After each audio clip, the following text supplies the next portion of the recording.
Tomorrow, the United States will implement reciprocal tariffs on other nations. It's been a long time since we even thought of that. ప్రపంచం అంతా ఎదురు చూస్తున్న Trump liberation day అయితే వచ్చేసింది. ఈ liberation day అంటే declaration of economic independence, ప్రపంచం నుంచి ఫైనాన్షియల్ ఫ్రీడమ్ కోసం ట్రంప్ చేసిన వాగ్దానం. ఏప్రిల్ 2వ తారీఖున ఏవైనా మారుతుందా అని ప్రపంచం అంతా ఎదురు చూసింది. కానీ ట్రంప్ అనుకున్న దానికన్నా ఎక్కువ దెబ్బేశాడు. సో బేసిక్గా శివమెత్తిన ట్రంప్ టారిఫ్స్ అంటే శివమెత్తిందంటే రౌద్రంతో ఇలా ఊగిపోతారు కదా, ఆ లెవెల్లో అయిపోయింది. సో మొత్తానికి ఆ డే అయితే వచ్చేసింది. ఏప్రిల్ 5 నుంచి విపరీతంగా టారిఫ్లు అయితే పెరిగిపోతాయి. ఓకే, టారిఫ్స్ అయితే పడిపోతాయి.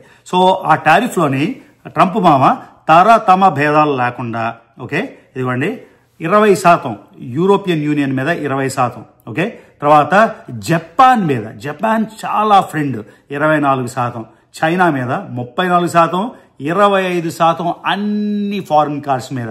ఇదంతా ఎంత 10% బేస్ మీద. అంటే అవన్నీ వీడియోలో ఎక్స్ప్లెయిన్ చేస్తాను, ఓకేనా. సో ఇది ట్రంప్ లిబరేషన్ డే అయితే మొత్తానికి వచ్చేసింది. ఏప్రిల్ 5 నుంచి చితక బాదుడు అయితే అయిపోతుంది.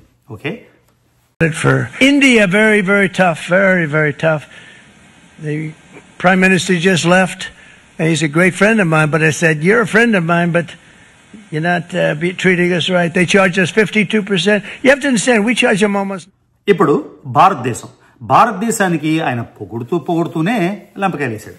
ఏం చెప్పాడంటే భారతదేశం 52% టారిఫ్లు వేస్తుంది అమెరికా ప్రొడక్ట్స్ మీద. అమెరికా ప్రొడక్ట్స్ మీద 52% వేసినప్పుడు ఈయన 52% వేయలేదు. నా ఫ్రెండ్ కాబట్టి మీకు ఓన్లీ సగం వేసాను, 26%. ఓకే, సో భారతదేశం టారిఫ్ల మీద 26%. ఓన్లీ యునైటెడ్ కింగ్డమ్ అంటే గ్రేట్ బ్రిటన్కి, ద నాట్ సో గ్రేట్ బ్రిటన్కి ఆయన ప్రిఫరెన్షియల్ ట్రీట్మెంట్ ఇచ్చాడు 10%. సో అసలు టారిఫ్ అంటే ఏంటి, మనం ఇంతకుముందు వీడియో చేసాం. అసలు టారిఫ్ అంటే ఏంటి, ఎలా ఎఫెక్ట్ అవుతుంది, కంపెనీకి నష్టమా, భారతదేశానికి నష్టమా, మనకు నష్టమా, ఎవరికి నష్టం, ఇవన్నీ ఈ వీడియోని డీటెయిల్గా మీకు ఎక్స్ప్లెయిన్ చేస్తాను. Let's go in to the video. ఒక క్వశ్చన్ అయితే మిమ్మల్ని అడగబోతున్నా. ఎవరెవరైతే అమెరికా 26% టారిఫ్లు విధించింది కాబట్టి రేపటి నుంచి అమెరికా ప్రొడక్ట్స్ని బాయ్కాట్ చేస్తారా? ఐఫోన్లు వాడడం మానేస్తారా? యూట్యూబ్ వాడడం మానేస్తారా? వాట్సాప్ వాడడం మానేస్తారా? ఫేస్బుక్ వాడడం మానేస్తారా? ఎవరెవరైతే ఇలా చేయబోతున్నారో కామెంట్ రూపంలో మీరు తెలపండి, నాకు తెలుసుకోవాలని ఉంది. అమెరికన్ టారిఫ్స్ ఇంపాక్ట్ వలన మీరు అమెరికన్ ప్రొడక్ట్స్ని బాయ్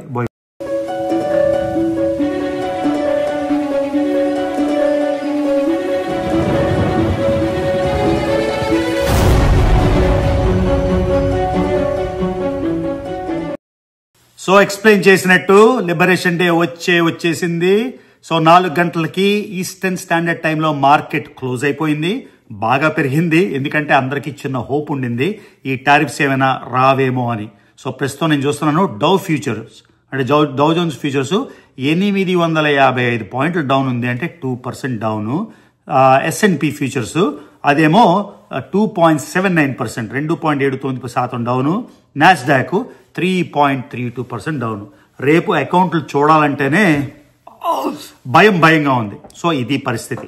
సో ట్రంప్ క్లియర్గా అసలు ఇది చేసిన దానికి ఉద్దేశం ఏంటంటే వేరే దేశాలు అమెరికన్ ప్రోడక్ట్స్ మీద విపరీతమైన టారిఫ్ అంటే ట్యాక్స్, అంటే అమెరికా ఎక్స్పోర్ట్స్ ఆ దేశానికి ఇంపోర్ట్స్. అంటే చాలాసార్లు చెప్పాను, మళ్ళీ ఒక ఎగ్జాంపుల్ చెప్తాను. ఒకవేళ టెస్లా కారు ఎవరైనా ఇండియాలో కొనుక్కోవాలంటే టెస్లా కారు 100 రూపాయలు అయితే దాని మీద 52% సుంకం అంటే టారిఫ్ వేయాలి. కాబట్టి టెస్లా ఖరీదు 152 రూపాయలు అవుతుంది, ఓకేనా. సో టెస్లా 10 లక్షలు అనుకుందాం, కానీ ఈ టారిఫ్ వల్ల అమెరికన్ కారు అమ్మడానికి 15 లక్షలు అవుతుంది. అదే భారతదేశంలో ఉండే టాటా కార్ అయితే 10 లక్షల కారు 10 లక్షల కారే అవుతుంది. దీనివల్ల ఏం జరుగుతుంది, లోకల్ పీపుల్, ఎందుకంటే అందరూ డబ్బులు ఓన్లీ 1%కో 2%కో విపరీతమైన డబ్బులు ఉంటాయి, మిగతా వాళ్ళందరూ స్ట్రగ్లింగ్. కాబట్టి ఎవరైనా సరే 15 లక్షల కారు కొంటారా, లేకపోతే లోకల్ కార్ టాటా కార్ 10 లక్షలు ఇచ్చుకుంటారా? దానివల్ల అమెరికన్ ప్రోడక్ట్కి నష్టం జరుగుతుంది అని ట్రంప్ గారి ఆర్గ్యుమెంట్. తర్వాత సౌత్ కొరియాలోని 81% కార్లు అన్ని కొరియన్ మేడ్ కార్లే. ఎందుకంటే వాళ్ళు పెట్టే టారిఫ్స్ వల్ల అమెరికన్ కార్స్ మీద ఎవరు కొనట్లేదు. అలాగే జపాన్లోని 94% కార్స్ అన్ని జపాన్ ఉత్పత్తి చేసినవి. అమెరికన్ కార్స్కి టఫ్ మార్కెట్, ఎందుకంటే టారిఫ్స్ వల్ల. అలాగే మొత్తం అమెరికాలోకి ఇంచుమించుగా 1 మిలియన్ అంటే 10 లక్షలు టొయోటా కార్లు. టొయోటా అమెరికన్ కంపెనీ కాదు. సో టొయోటా కార్లు ఎక్కడెక్కడో మ్యానుఫ్యాక్చర్ చేసుకొని ఆ దేశాల్లోని అవి కడుతున్నారు, ఎందుకంటే టారిఫ్లు తక్కువ కాబట్టి.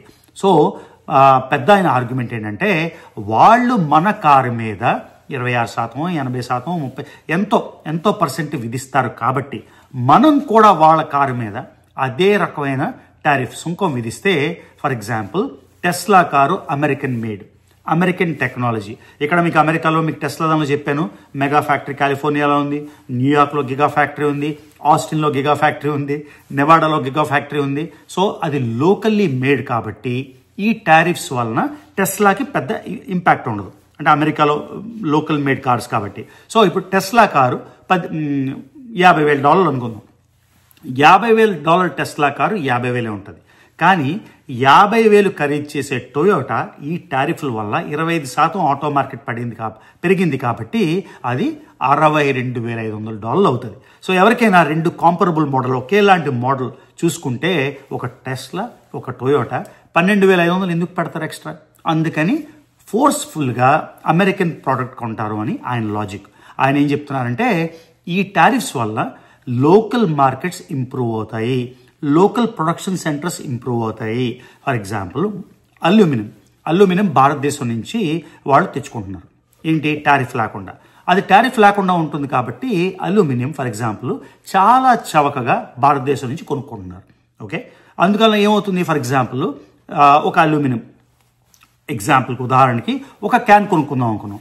ఆ క్యాను అమెరికాలో మ్యానుఫ్యాక్చర్ చేస్తే, ఒకళ్ళ ప్రొడక్షన్ చేస్తే అది $1 అవుతుంది.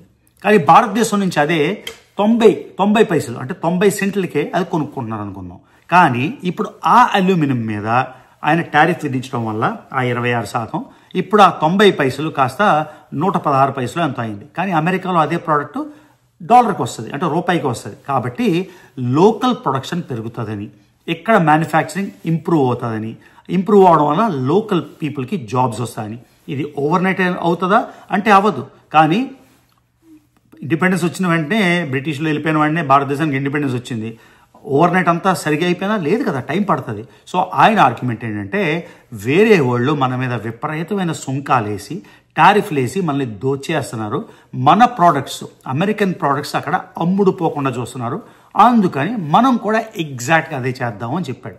కానీ అమెరికా అడ్వాన్స్డ్ కంట్రీ కాబట్టి, ఫైనాన్షియలీ రిచ్ కంట్రీ కాబట్టి, సూపర్ పవర్ కాబట్టి అదే రకమైన టారిఫ్ వేస్తే ఇంకా ఎవరు కూడా అక్కడ ఏవి కొనలేరు, అంతే కదా. అంటే ఇండియన్ ప్రొడక్ట్స్ ఫర్ ఎగ్జాంపుల్ మార్కెట్లోకి వస్తున్నాయి, రేపటి నుంచి సోనా మసూరి బియ్యం వస్తుంది. ఆ సోనా మసూరి మీద టారిఫ్ పెంచారు. టారిఫ్ పెంచడం వల్ల అది ట్రంప్ కట్టరు, అమెరికన్ కంపెనీస్ కట్టవు. At the end of the day అది కట్టేది నా లాంటి ఇక్కడ ఉండే ప్రజలు. అంటే H1 మీద ఉన్న, F1 మీద ఉన్న, గ్రీన్ కార్డ్ మీద ఉన్న అమెరికా పౌరుడైనా మొత్తం మనం కట్టేది at the end it's the consumer that is paying. కంపెనీలకి ఏం నష్టం లేదు. ఇప్పుడు ఫర్ ఎగ్జాంపుల్ నేను చెప్పిన బియ్యం కంపెనీ $10కి బియ్యం ఇంతకుముందు అమ్మేవారు, వాళ్ళ కాస్ట్ $5 అనుకుందాం, వాళ్ళకి $5 ప్రాఫిట్ వస్తుంది. ఇప్పుడు ట్రంప్ 26% వేయడం వల్ల ఆ $10 బియ్యం సంచి ఇప్పుడు $12.60 అవుతుంది. ఆ ప్రొడ్యూస్ చేసిన దానికి అదే $5 అవుతుంది ఇంతకుముందే. కానీ ఈ ఎక్స్ట్రా $2.60 ఎవడి మీద పడుతుంది? నాణ్యత మీద పడుతుంది. సో రేపటి నుంచి మేము సోనా మసూరి కొనుక్కోవాలంటే, ఏదైనా భారతదేశం నుంచి వచ్చిన ప్రోడక్ట్ కొనుక్కోవాలంటే 26% ఎక్కువ పెట్టాలి. ఓకే, ఇంకొక ఎగ్జాంపుల్ చెప్తాను మీకు అర్థం అవడానికి, ఇదంతా చెప్తున్నా ఇలాగా నాకు తెలిసినంత మేరకు. రేంజ్ రోవర్, అది టాటా కార్. ఇప్పుడు రేంజ్ రోవర్ ఎక్కడ పడతారో చూస్తాం, ఇండియాలోని బాగా వాడతారు సెలబ్రిటీలు, అలాగే ఇక్కడ కూడా రేంజ్ రోవర్ వాడతారు. ఒక రేంజ్ రోవర్ మంచి టాప్ నాచ్ మోడల్ కొనాలంటే $1,00,000 అవుతుంది. కానీ 25% ఫ్లాట్ రేట్ ఆయన వేసాడు కాబట్టి ఆ $1,00,000 రేంజ్ రోవర్ ఇప్పుడు 1,12,500 ఉంటుంది. ఓకే, ఫ్లాట్ 10%, మళ్ళీ దాని మీద 25%, సో ఇంకా ఎక్కువ, 1,17,000 అవుతుంది అనుకోండి. $17,000 ఎక్కువ పెట్టాలి. సో నిజంగా కొనాలి అని పరితపించేవాడు ఎలాగైనా కొంటాడు, బాగా డబ్బున్నాడు కాబట్టి. కానీ మామూలు వాళ్ళు ఏం చేస్తారు, ఎందుకు ఇంకా 17,000 ఇచ్చి నేను రేంజ్ రోవర్ కొనాలి, అది కొను, నేను అమెరికన్ టెస్లా కొనుక్కుంటాను, అమెరికాలో ఫోర్డ్ కొనుక్కుంటాను, అమెరికాలో క్రైస్లర్ కొనుక్కుంటాను అని అమెరికన్ కార్లు కొనుక్కుంటారు. దీని విధంగా అమెరికన్ మార్కెట్ బాగా పుంజుకుంటుంది అని ఆర్గ్యుమెంట్.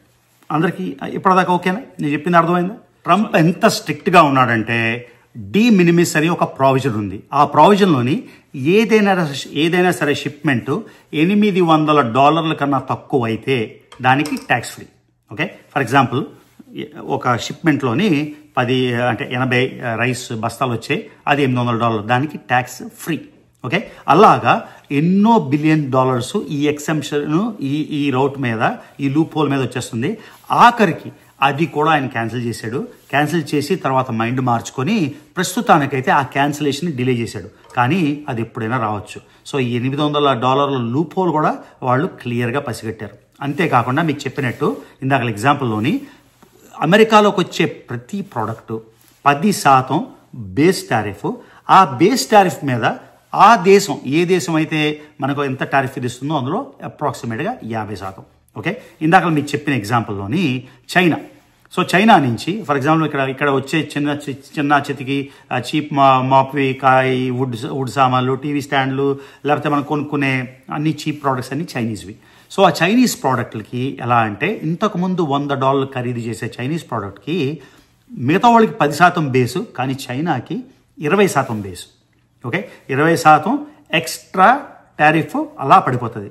ఆ 20% కాక దాని మీద మళ్ళీ 34%. అంటే ఒక చైనా ప్రోడక్ట్ మనం $100 ఇంతకు ముందు కొన్నది ఇప్పుడు $154 కొనాలి. అంటే నిన్న మొన్నటి దాకా నేను ఒక టీవీ స్టాండ్ ఒక $500 కొంటే మీరు ఇప్పుడు లెక్కేసుకోండి ఎంత అవుతుంది. ఓకే, 54% ఎక్కువ అవుతుంది. దీన్ని బట్టి నేను రేపు చైనా ప్రోడక్ట్ కొంటానా? మేము డాలర్ స్టోర్కి వెళ్తాం. డాలర్ స్టోర్కి వెళ్తే అమెరికన్ మేడ్ ఒక మగ్గు ఉందనుకుందాం. అమెరికన్ మేడ్ మగ్గు $5 ఉంటుంది. అదే చైనా మేడ్ మగ్గు $3 ఉంటుంది. కానీ ఆ $3 మగ్గు ఇప్పుడు చైనాది సేమ్ అమెరికన్ మగ్గు కాస్టే ఉంటుంది. మరి అమెరికన్ మగ్గు కాస్టే ఉన్నప్పుడు నేను చైనాది ఎందుకు కాటన్ ప్రోడక్ట్? మళ్ళీ మీకు చెప్పిన ఎగ్జాంపుల్ మళ్ళీ పర్పెచువేట్ చేస్తున్నాను. సో ఇది ఆ డి మినిమిస్ ప్రావిజన్ని, ఎగ్జామ్ని చాలా తీవ్రంగా చూస్తున్నారు. అంతేకాకుండా నేను చెప్పిన విధంగా మిగతా దేశాలకి 10% ఫ్లాట్ ప్లస్ వాళ్ళది. సో ఇండియా, నాకు ఒక విషయం ఏం అర్థం అవుతుందంటే, నేను చెప్పాను కదా మా అమ్మ ఎకనామిక్స్ ప్రొఫెసర్ కాబట్టి మనకి ఎకనామిక్స్ అంత బాగా అవ్వలేదు, చదువుకోలేదు. ఒకే ఒక విషయం నాకు ఏమర్థం అవుతుందంటే, వేరే దేశం మన దేశం మీద నుంచి వచ్చే ప్రోడక్ట్స్కి 52% వేస్తే మరి మనం ఎందుకు వాళ్ళ దేశం ప్రోడక్ట్కి 52% వేయకూడదు? ఈ కాన్సెప్ట్ అయితే నాకు అర్థం కాదు. ఎవరైనా మీకు అర్థమైతే ఎక్స్ప్లెయిన్ చేయండి. ఓకే, ఈ కాన్సెప్ట్ నిజంగా నాకు అర్థం కాలేదు. నాకైతే నో ప్రాబ్లం అనిపిస్తుంది. ఎందుకంటే అమెరికన్ ప్రోడక్ట్ ఏదైనా సరే భారతదేశానికి వెళ్తే మీరు భారతదేశం ప్రభుత్వం 52% టారిఫ్ వేస్తుంది. అదే మరి భారతదేశం ప్రోడక్ట్కి వచ్చినప్పుడు ఫ్రీగా టారిఫ్గా ఎందుకు ఉండాలి? సో ఈయన కూడా ఏం చెప్పాడంటే నేను 52% వేయట్లేదు, అందులో సగమే వేస్తున్నాను 26% అని. సో దీనివల్ల టెంపరీగా మార్కెట్ అయితే అతలాకుతలం, మీకు నెంబర్ చెప్పాను, విపరీతంగా ఉంది. రేపు మళ్ళీ మార్కెట్ రామాహారి అనుకొని గత వారంగా అన్నీ కొంచెం లేచాయి. అదృష్టవశాత్తు నేను ఒక 10% ఇవాళ అమ్మేశాను. ఎందుకు అమ్మేసానో తెలియదు. సో ఇప్పుడు చూస్తే విపరీతంగా డౌన్ ఉంది. రేపు ఓపెన్ చేయాలంటేనే భయం వేస్తుంది. సో దీన్ని ఆయన నెగోషియేషన్స్ కోసం ఉంచుకున్నాడా, వేరే వాళ్ళు లొంగి అమెరికన్ ప్రోడక్ట్స్ మీద టారిఫ్స్ తగ్గిస్తారని చూస్తున్నారా నాకు తెలియదు. కానీ చాలామంది అమెరికన్ ప్రోడక్ట్స్ మీద ఉండే టారిఫ్లు అయితే వాళ్ళు దిగుమతులకి తప్పకుండా తగ్గిస్తారని అయితే నేను అనుకుంటున్నాను. ఓకేనా? చాలామంది లోకల్ ఎకానమిస్టులు ఏం చెప్తున్నారంటే ఈ టారిఫ్ల వల్ల ఒరిగేది ఏమీ లేదు, ఎస్పెషల్లీ షార్ట్ టర్మ్లో. సో ఎకానమిస్ట్ రోజన్బర్గ్ ఏమన్నారంటే absolutely nothing good is gonna come about this tariff అని. కాకపోతే ఒక చిన్న కెనడాకి గుడ్ న్యూస్ ఏంటంటే ట్రంప్ అందరికీ టారిఫ్లు సుంకాలు విధించినా కూడా అమెరికన్ సెనేట్ అయితే కెనడా మీద టారిఫ్స్కి అప్రూవ్ చేయలేదు.